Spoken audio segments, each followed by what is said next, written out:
Hi, it's Menaka. The federal election is now underway, and Globe audio producer Kasia Mychajlowyzc is headed across the country to talk to Canadians to find out what issues matter to you and your life. Today, Kasia takes us to Atlantic Canada to hear what people are thinking there. Hope you enjoy it. I'm not happy about what's going on in the South. You know, with the new president, and I don't even want to say his name. This is Margaret Roberts, but everybody calls her Daisy. She runs a bicycle store in Truro, Nova Scotia called Hub Cycle with her husband. I found her on the first day of my road trip to talk to people in Canada about what's on their minds now.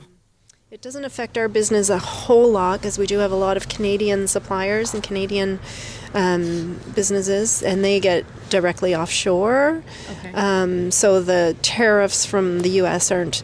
There's one or two companies that we've stopped dealing with just because they are from the States. Just because there might be a tariff, or just on principle? On principle, and they said they'd cover the tariff, but it's just the principle of it, I guess. You know. Daisy says she can hardly bear to keep up with the news now because she gets so upset about relations between the U.S. and Canada. She got upset just talking about it with me. I love our country, and, every time I hear "Oh, Canada," I kind of have a tear in my eye. I really do get very emotional about it. What makes you emotional about Canada? I just think that we are so lucky to be free. You know, I compare us to other countries where there's wars and stuff, and it just breaks my heart. When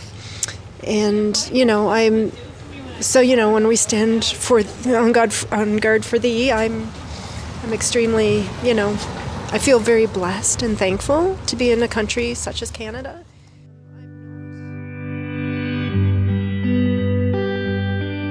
I headed west to New Brunswick, to a university town called Sackville. I set up at the biggest intersection in town and ran into Tony Wen. What's your name? My name is Tony. And what do you do here in Sackville? I am a student of Mount Allison University. I grew up in Vietnam, and I came here 6-7 years ago, so that's my life story. What brought you to Canada? I would have to say the system that you guys have it set up. I know that a lot of people don't really like the government of Canada, but believe me when I say it's still better than many other governments around. I don't see many people that really love Canada anymore, but rather just complain more than showing how much they love them. Now, having said that, the recent drama between Canada and U.S. does bring out a lot more patriots out to the community, but before this event, it was a shame not to see that much. Yeah, so you'd consider yourself patriotic? I would say so, yeah. Of course, Tony still sees room for improvement in the country. I don't know if Canada can afford this, but tuition-wise for a university and college, I know a lot of European countries was able to achieve free education for post-secondary students. Mm-hmm. So perhaps that is something that the government of Canada could potentially be aiming at one day. So that's the dream.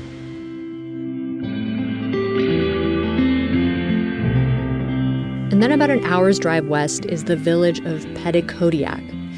2021 census, there were just shy of 1,500 residents here.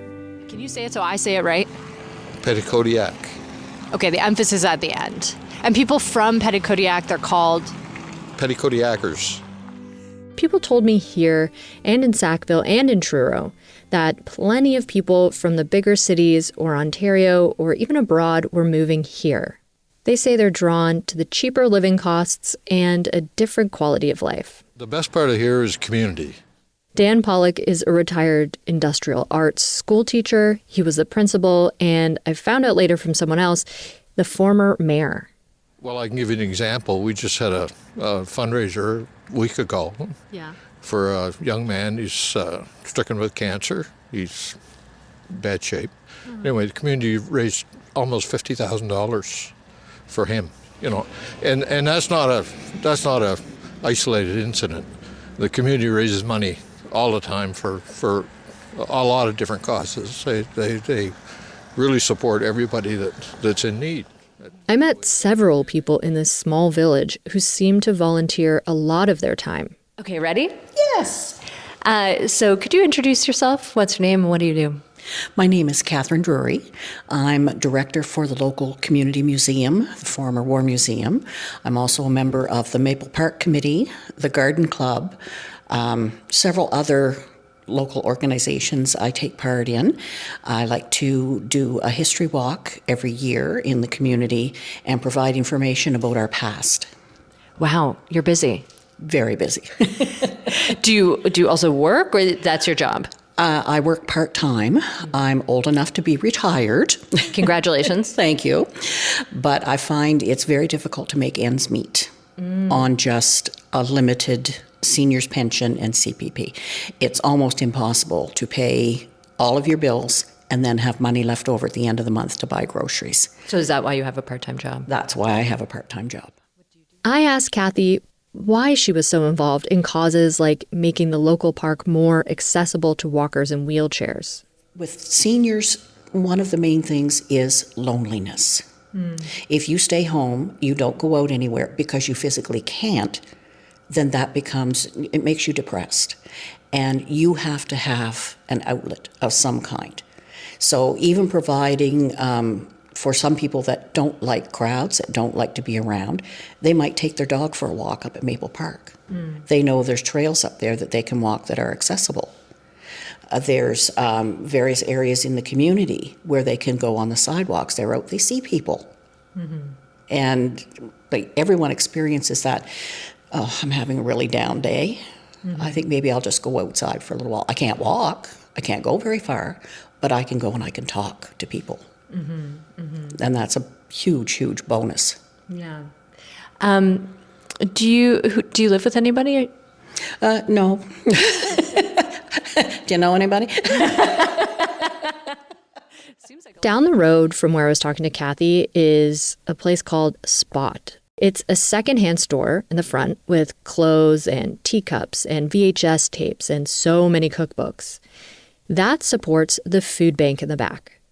Vicki Crosman has worked at Spot for 37 of its 39 years. When we started, the government asked us to open up a food bank, and we said we'd give it a go. They said it was only going to be temporary, and here we are 37 years later, almost 40 years later now, still running a food bank, twice as busy as we used to be, and I don't think you're ever going to see it end now. We have more food banks than ever.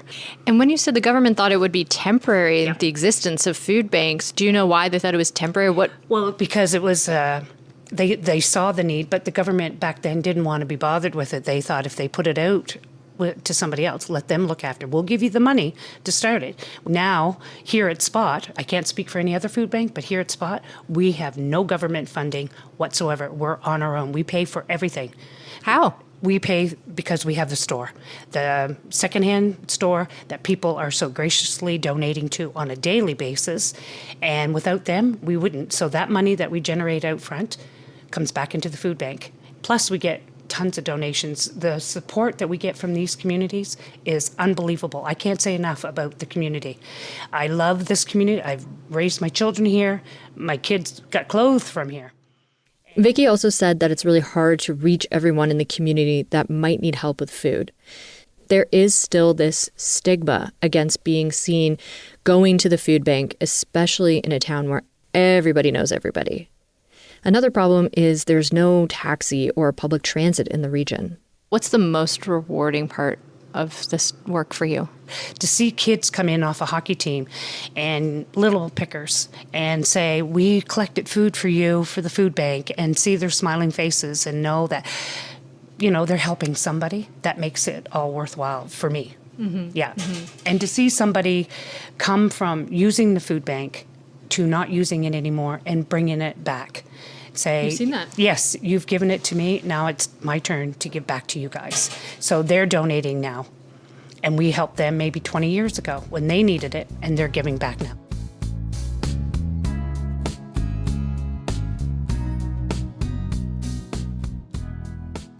All right, introduce yourself to the people. Who are you? Robert Morgan. And what do you do these days? Nothing.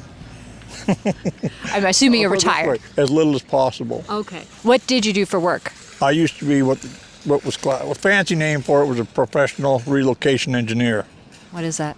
truck driver. Actually, you were a truck driver for how long? A little over 55 years. How long have you lived in Petitcodiac? Where are you from originally?